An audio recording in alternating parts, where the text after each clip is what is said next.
ಇನ್ನು ಶಾಸಕರ ಮೇಲೆ ಹಲ್ಲೆಗೆ ಯತ್ನ ನಡೆದಿದ್ರೆ ಅದು ಖಂಡನೀಯ. ಕೇಂದ್ರ ಸಚಿವ ಪ್ರಹ್ಲಾದ್ ಜೋಶಿ ತೀವ್ರ ಆಕ್ರೋಶವನ್ನು ವ್ಯಕ್ತಪಡಿಸಿದ್ದಾರೆ. ಮುನಿರತ್ನರನ್ನ ಕರಿ ಟೋಪಿ ಅಂತ ಡಿಕೆ ಕರೆದಿದ್ದಾರೆ.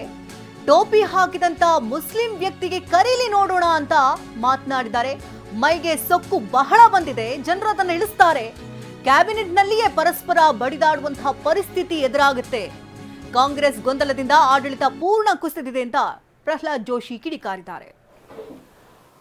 ಅದ ಕರಿ ಟೋಪಿ ಹಾಕೋದು ಮುಸಲ್ಮಾನ್ಗೆ ಅದ ಜಾಳಗಿ ಟೋಪಿ ಬಾ ಅಂತ ಕರೀಲಿ ನೋಡೋಣ ಧೈರ್ಯ ಇದ್ರೆ ಒಬ್ಬ ಸಾಬ ಕರೀಲಿ, ಹಾಕೊಂಬಂದಿರ್ತಾರಲ್ಲ, ಇವರು ಹೋಗಿ ಹಾಕೊಂಡಿರ್ತಾರಲ್ಲ, ಕರೀಲಿ.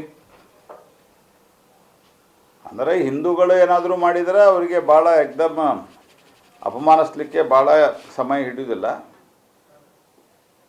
ಆದರೆ ಮುಸಲ್ಮಾನರಿಗೆ ಮಾತ್ರ ಎಲ್ಲ ನಡೀತದೆ. ಅವ್ರಿಗೆ ಅನ್ನಂತ ಹೇಳ್ರಿ, ಏನಾಗತ್ತೆ ನೋಡ್ರಿ. ಆಮೇಲೆ ಇವ್ರು ಆಡಳಿತ ನಡೆಸ್ಲಿಕ್ಕೆ ಸಾಧ್ಯ ಆಗೋದಿಲ್ಲ, ಹಂಗೆ ಮಾಡ್ತಾರೆ ಅವ್ರು. ನೋಡ್ರಿ, ಅವ್ರವ್ರ ಸ್ಟ್ಯಾಂಡರ್ಡ್ ತಕ್ಕಂತೆ ಅವ್ರು